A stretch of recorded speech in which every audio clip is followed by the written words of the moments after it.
নিজের বিয়ে ভেঙে কুসুম গেল আয়ুষ্মানের সঙ্গে। বড় বিস্ফোরণ কুসুম ধারাবাহিকে।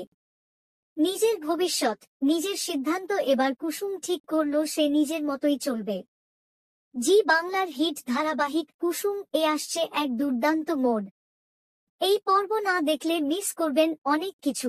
আগামী পর্বে দেখা যাবে ঈশান ফোন করে জানায় আয়ুষ্মানকে 2 ঘন্টার মধ্যে ব্রেক শো শুরু হবে, কুসুমকে নিয়ে যেতে হবে।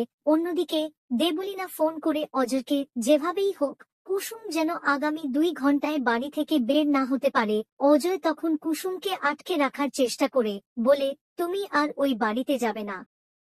হবু স্বামী হিসেবে বলছি, এটা আমার আদেশ। কিন্তু এবার কুসুম আর চুপ করে থাকে না। সে স্পষ্ট জানিয়ে দেয়, আমি যাবই। এই বাড়ির সম্মান আর ছোট সাহেবের মুখের কথা রাখতে আমাকে যেতেই হবে। অজয় তখন চরম সিদ্ধান্ত নেয়, তাহলে আমাদের বিয়ে ক্যান্সেল। কিন্তু কুসুম থেমে যায় না। সে রেডি হয়ে যায় এবং মনে মনে প্রতিজ্ঞা করে, আমি যাব। ছোট সাহেবের সম্মান রক্ষা করতেই হবে। তো এবার প্রশ্ন হচ্ছে, কুসুম কি সত্যিই নিজের বিয়ে ভেঙে দিয়ে আয়ুষ্মানের সঙ্গে নতুন জীবন শুরু করবে? দেবলীনার এই ষড়যন্ত্র কি এবার ভেস্তে যাবে? অজয় কি চুপ করে বসে থাকবে?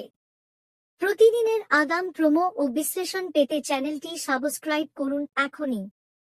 একটি লাইক দিয়ে কুসুমকে জানাও তোমার ভালোবাসা।